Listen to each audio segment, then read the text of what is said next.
तो Radhe Radhe. I hope कि आप सब अच्छे होंगे और अपने अपने काम में व्यस्त होंगे। तो आंगनबाड़ी बहनों के लिए बहुत अच्छी सी खुशखबरी है, क्योंकि बहनों का अपने मानदेय का बहुत ही इंतजार था, क्योंकि दिवाली आने वाली है और माह के 15 दिन बीत गए हैं, यानी कि आज 16 अक्टूबर है। और कहने को अभी बहनों का मानदेय खाते में सक्सेसफुल नहीं हुआ है, ना ही आया है। तो अब हमारे खाते में अंडर प्रोसेसिंग में बहनों के खाते में पैसे लग गए हैं। पीएलआई की अगर बात करें तो पीएलआई भी लग गई है। अभी 16 से 17 तारीख तक बहनों के खाते में सक्सेसफुल हो जाएगी। कहने का मतलब अंडर प्रोसेसिंग में मानदेय दिख रहा है। 1,000 रुपये, 1,500 रुपये, 500 रुपये, ये सारे अंडर प्रोसेसिंग में दिख रहे हैं। जिन बहनों का 4500 नहीं है उन बहनों का भी 4500 अंडर प्रोसेसिंग में दिख रहे हैं। तो बहनों परेशान मत हो, क्योंकि भाई त्यौहार तो आ ही गया है।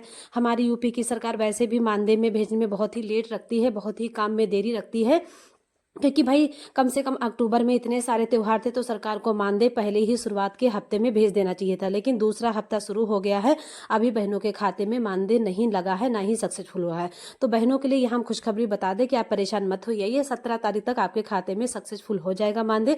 सभी के सभी अंडर प्रोसेसिंग में मैसेज दिख रहे हैं। अभी 1 से 2 दिन में सक्सेसफुल हो जाएंगे। और बहनों को अपने त्यौहार के लिए बहुत बहुत बधाई, क्योंकि भाई पैसे से ही सारे त्यौहार होते हैं। जब बहनों को अपने काम के पूरे महीने की मजदूरी का अगर उन्हें पैसा मिल जाता है, तो कम से कम उनके चेहरे पे खुशी आ जाती है, और कहीं ना कहीं उनके घर परिवार का एक हिस्सा बन जाती है खुशियाँ का। तो बहनों बहुत बहुत आप लोग को बधाई हो कि थोड़ी सी जो भी आपका छोटा मोटा मानदेय है 7,500 रुपये यूपी में, तो आपके खाते में लग गया है, सक्सेसफुल होने को है। तो वहीं पर हम आपको एक और थोड़ा सा दुख भरी आपको खबर दे दें कि भाई देखो, हमारा आंगनबाड़ी एक परिवार है, चाहे वो हमारी यूपी की आंगनबाड़ी बहनें हो, चाहे सीतापुर की, बाराबंकी की, चाहे किसी भी राज्य की, किसी भी जिले के। तो वहीं पे हमारी महोबा की एक आंगनबाड़ी सहायिका भी 16 अक्टूबर 2025 को वो उनका निधन हो गया है। आप सब देख रहे हैं भाई, वो भी हमारे एक परिवार का हिस्सा ही है। जब हमारा बाल विकास परियोजना एक परिवार है, तो किसी भी आंगनबाड़ी सहायिका भी मेरा एक हिस्सा है। तो आप सब बहनें देख रहे हैं, ये सहायिका जो है 16 अक्टूबर को 62 साल हो गए थे, अभी रिटायर नहीं हुए थे, लेकिन इसी साल में उनका रिटायर भी होना था। तो ये इनका निधन हो गया है। तो एक बार आप इनकी आत्मा के लिए ओम शांति लिख दीजिएगा बहनों, क्योंकि हमारे एक परिवार का ये भी एक हिस्सा है दादी। तो वहीं पर हम आपको ये भी बता दें कि कहीं ना कहीं एक लापरवाही बहुत बड़ी नजर आई है, जिससे वजह से परिवार की खुशियां चली गई। आंगनबाड़ी केंद्र से लौट रहे भाई बहन की पानी भरे गड्ढे से गिरने से हुई मौत। कहने का मतलब है ये बहुत ही बड़ी लापरवाही है, कहीं ना कहीं प्रधान की, सेक्रेटरी की, सचिव की, क्योंकि इतना अभी ये पोषण अभियान चल रहा है, संचारी रोग चल रहे हैं, दस्तक कार्यक्रम चल रहे हैं, और इतना गाँव के आंगनबाड़ी केंद्र के पास भरा है पानी, यानी कि रास्ते में इतना पानी भरा है कि वहाँ पे बच्चे के गिरने से भी मौत हो जाती है। कहने का मतलब आप सोच लो कितनी गहराई भरा पानी भरा होगा। तो कहीं ना कहीं कभी कभी ये चीज़ की अब जांच भी होगी, एसडीएम और डीएम के तहत भी जांच होगी, क्योंकि कभी कभी क्या होता है कि कागजों पे सड़कें बन जाती हैं, सेक्रेटरी सचिव कागजों पे तो आरसीसी दिखा देंगे, खड़ंजा दिखा देंगे, लेकिन जो जमीनी स्तर पे है वहाँ पे सड़कें बनी ही नहीं होती। तो कहीं ना कहीं चीज़ की जाँच होगी, तो सचिव, सेक्रेटरी, प्रधान भी पकड़े जाएंगे। भाई बहुत गलत बात है, क्योंकि आपको कुछ तो बनवाना चाहिए। कम से कम इतनी बरसात का सीजन चल रहा है, तो खेतों से ऊपर गलियारा में मिट्टी डालकर ही ऊंचा करा देते, ताकि बच्चे आते जाते हैं या स्कूल के आसपास ये चीज़ें नजर आ रही हैं। तो कहीं ना कहीं लापरवाही बहुत बड़ी है। आपको बता दें कि नियंताबाद में अलीनगर केंद्र थाना क्षेत्र में रामपुर गांव में आंगनबाड़ी केंद्र, पंचायत भवन, ये केंद्र संचालन होता था। वहाँ पे आंगनबाड़ी कार्यकर्ता रीता देवी और सहायिका रूपवंती देवी केंद्र 10 बजे से 2 बजे तक संचालन करती थी, और बगल में ही प्राथमिक विद्यालय भी था। तो प्रियांशु और खुशबू दोनों आंगनबाड़ी केंद्र में उनकी दादी छोड़ने आती थी पढ़ने के लिए।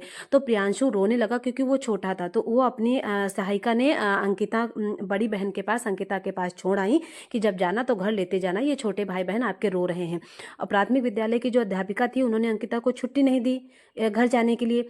तो वो, उनके भाई बहन दोनों ऐसे ही घर के लिए निकल पड़े, और रास्ते में इतना पानी भरा था, इतना जल भराव था कि वहीं पे दोनों बच्चों के गिरने से और डूबने से मौत हो गई।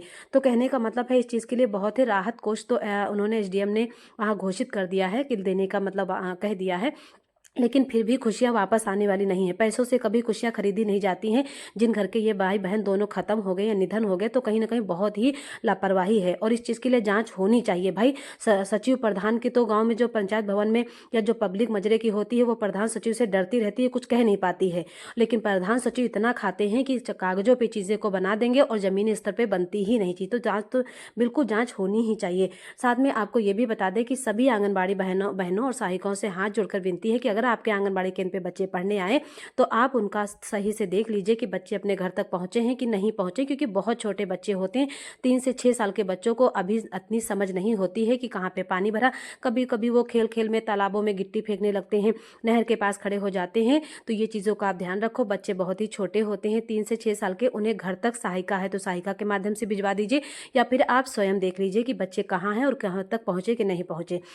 क्योंकि कई कई जगह खबर आती है कि बच्चे गिर गए। भाई छोटे छोटे बच्चे होते हैं तो उनकी तो कोई गलती नहीं है, वो तो अपने घर से पढ़ने के लिए निकले हैं और वो खेल खेल में कहीं नहर में देखने लगते हैं, कहीं गड्ढा ताकने लगते हैं, कहीं सीवर खुला है वहाँ झांकने लगते हैं। गाड़ी को उन्हें दाएं बाएं का भी इतना समझ नहीं होती है। तो बहनों आप भी सतर्क हो जाइए इस चीज़ के लिए। तो बहुत ही मतलब छोटे बच्चे हैं इसलिए हम कह रहे हैं। और दोस्तों आप सब बताइएगा वीडियो हमारी कैसी लगी।